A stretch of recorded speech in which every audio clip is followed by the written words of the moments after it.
The question now is that the words "proposed to be omitted" stand part of the question. I call the member for Bowman. Deputy Speaker, the problem is that we all think we've got time, as Cornfield said. But in healthcare, that's not the case. It's been too long waiting for solutions to the flawed and vexed challenges in the Australian health system. We know well that we have schisms running through both between federal and state provision, between private and public, and between after hours and working hours care. But this legislation takes us no closer to solutions to those areas.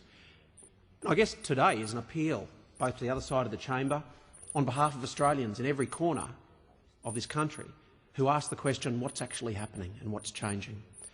And it possibly reflects an overwhelming and pervading fixation of the other side of this chamber on the shell and pea game of fiddling with financial systems, but actually not getting down and working out what's going to deliver a better health system. And it seems good to have a national framework, and it seems great to have local networks, and it seems great to have a Commonwealth government that is omniscient and able to make decisions from right here in Canberra about the community and public health provision in every corner of this great land. But in reality, we know that this long tension that's existed for 100 years between the federalism of devolving responsibilities down to local communities and the other argument that we centralise to try and make sure that those decisions are as perfect as possible has never really got us any closer to improving our health system. What has changed it are revolutionary ideas about how we engage communities' health from a hospital. We need to step away from that notion that people inside a hospital are so fixated on acute care that they can't think about community care. This notion that because you work in a hospital you don't understand what it's like outside the hospital. We need to understand that our clinical staff are the people and our researchers are the people who think about community and public and preventative health every moment of their waking lives and involve them in that process. So when this Labor government had a moment to think about how we would fix the challenges of the health system, and they had the audacity to set a date, I think everyone was struck by the challenge that they could actually get somewhere. But in fact what we've seen is that nothing happened by that date. We now have a new Prime Minister rolling out the same old bureaucratic changes, almost a reflection of their own impotence, that they can't get down and sort out public and community health. Now, it's one thing to believe that if we take the money from one pot, put it into a bigger pot and reassign it back to where it was in the first place, that somehow things will be better. And I don't mean to demean or diminish the very hard work that's been done in drafting these changes, but I beg of every person listening to this debate, ask yourself, how will the public health provision in my community be different? How will it be improved? Because here we are in 2010 waving goodbye to another year of a Labor administration. And it's this side of the chamber that has to ask that very important question. What has changed? Because you can't keep putting off what should have been done the day before yesterday until the day after tomorrow, because ultimately the things that were easy become hard and the things that are hard become impossible. And we need to join together as a nation and say, taking over 100% of community funding and assigning it to the Commonwealth sounds seductive. But in reality, this is a job that is done by communities, that is tailored to Indigenous communities, to mining communities, to rural communities. And the case that needs to be made on the other side is that Canberra can do that. The case hasn't yet been made. The case has not been yet made that the states are failing in that role for any other reason than VHI, that they are not adequately funded to do the job. Sure, we all collect the GST, and then it is reassigned after it's run through a Commonwealth Grants Commission process. But there are no longer adequate partnerships between Commonwealth and state. And these national partnership arrangements that are $1 billion here and there simply haven't done the job. Now, before government members get too excited about the increased amounts in healthcare, let's just add them all up. And in 09-010, that amount was $12.074 billion, and next year it goes to $14.74 billion. And unadjusted, that's just under 20% increase. Now, that's what used to happen under the old hospital arrangements, the old 4-year funding agreements, unadjusted increases of between 17 and 26%. I commend the government for increasing health funding, but that's what every government's always done all of the time. Now, some governments will increase it higher in some years than others, but it is no more legitimate to say that we rip funding out of the health system than it is to say that the Labor government rips funding out of the school halls program because you spent it all last year and not this year. It's silly economics, because there are times when more money goes into health and other times when less. Obviously, this was a coalition government that had to pay off a massive Labor debt, so we focused on doing that for very good reasons. When it comes to funding hospitals, both sides of this chamber can lay claim to good and bad. But while this government is in power, we need to ask, what have you done this year? What has been done last year? And the great frustration to many is that we just keep having these administrative bills brought to this place, where we dream that perhaps by setting up an independent funding authority and then a performance authority and then a health and hospital fund and then local networks, that in some cases things that in any way things will be any better. That case has not been made by the government. I know that they are seduced by the notion of large, nationwide corporate structures that are controlled out of Canberra. But look, let's be honest. We've had a situation where we ran down the power of school principals, of hospital superintendents, and it was centralised to either district offices or state governments. We've had a system where slowly we've eked power out of state bureaucracies to deliver services and centralised them here to Canberra. And then we've had Canberra bureaucracies having power stripped away from them and centralised in ministers' offices. And we've had Labor ministers who complain they can't get in through the Prime Minister's door because all decision-making resides there. And eventually it is just an intellectual constipation because we are waiting for an omnipotent Prime Minister to make decisions like some sort of communist decree that comes out of China or Soviet Russia. What we need is to trust local clinicians. And all we asked of the other side of this place was that we involve ordinary, everyday folk in hospital boards, particularly in New South Wales and Queensland, where we know that these hospitals and their decision-making have basically drawn away like an outgoing tide from the local population. So they turn up and they can't get into emergency, and they wait on waiting lists that never ever materialise into an operation, and they just want to know why. They know a lot of money is spent in health, but they don't understand how.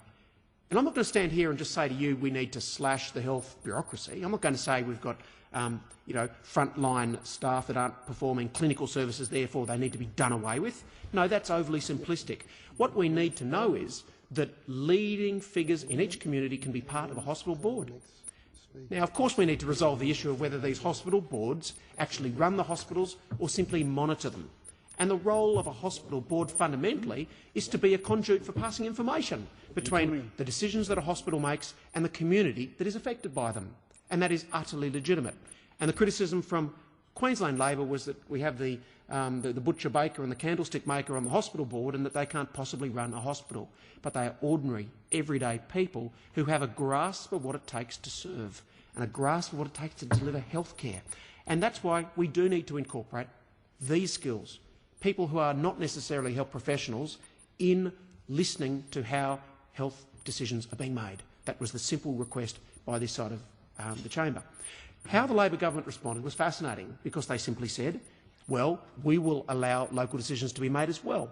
But they're made by $570 million of extra bureaucracy in a fourth layer of government that obviously controls the health system.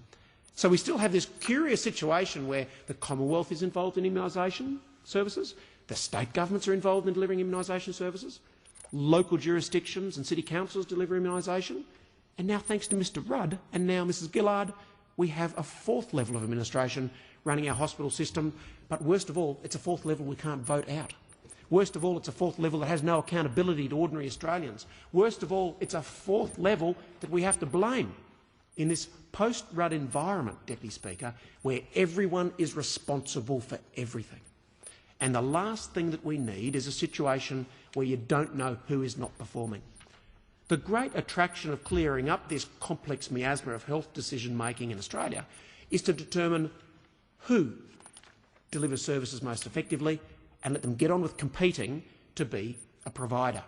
But we remain, after all of these reforms, Deputy Speaker, with a health system that has this curious bipartite purchaser arrangement and a single public provider that doesn't work with the private system.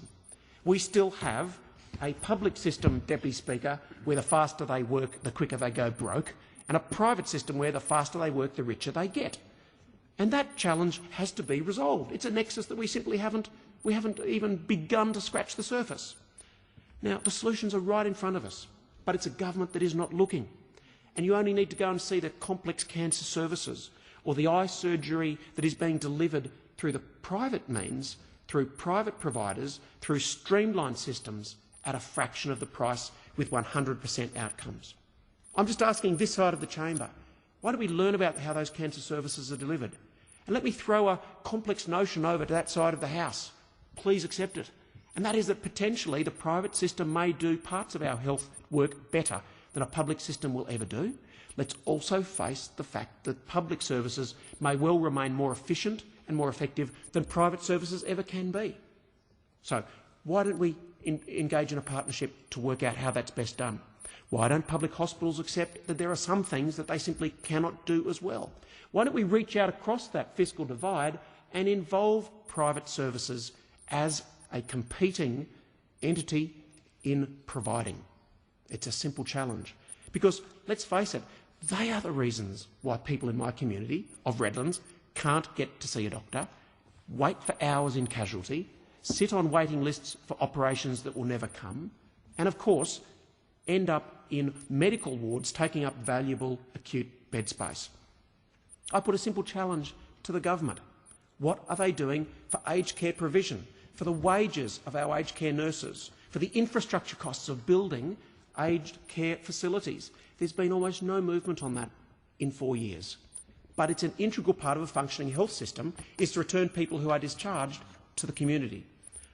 I set the challenge to the government. What is happening with transitional care?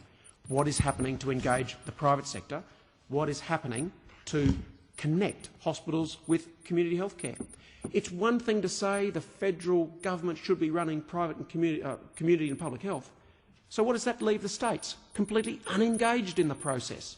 The last thing that you want is the jurisdiction paying 40% of the hospital bills having no interest in community health.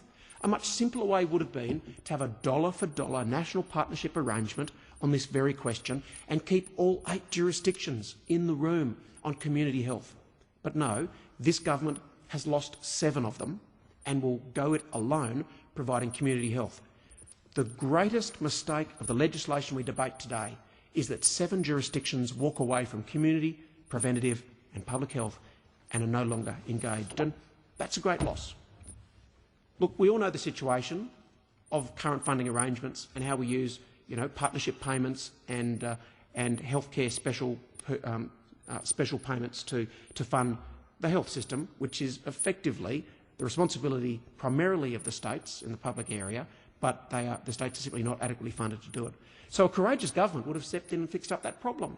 They would have looked at that vertical fiscal inequity and said that a component of taxation should be automatically given to state governments. And I challenge this side of the chamber again to tell me why, if you're operating in a state government, you're simply incapable of providing these health services. Because all of our states are big enough, smart enough, hairy enough and ugly enough to be able to run community health and to be able to run a hospital. I mean, you don't leave this chamber, Deputy Speaker, and go and join a state legislature and suddenly have no compassion or care or ability to run a health system. They're just like us. The states are just like us. They can do it if you give them the means, but they simply don't. They don't have the means because they don't have the funding, the increase in healthcare costs, the healthcare index, which is a combination of a technology index, a population, a hospital utilisation factor, and of course health inflation, and a product of those 3. It's simply a 10% per year increase can't keep up with GST takings of 6%. Well, why don't we just fix that and cover the 4% out of federal revenue? It would have been far simpler. To the other side of the chamber, I say this. It's seductive and it's attractive to build massive nationwide networks of bureaucrats. But in the end, the question that you have not answered is why can't it be done locally, reporting in to effectively a national partnership with priorities. Those priorities are clear. How we can fix it is clear. We need an Auditor General in Health that actually examines the role and the performance of our health providers. And it shouldn't have the state government membership on it. Whoever is providing the health should not also be writing the monitoring and evaluation plans and then filtering the reports. We need to have a system where we engage the private sector. We need a system where we remove those massive fiscal schisms that run through the health system. But they, Deputy Speaker, were all too hard. And so today, instead, we debate a pea and shell game of moving money from one jurisdiction to another and then handing it right back and calling it a breakthrough in health. Order. The honourable member's time has expired.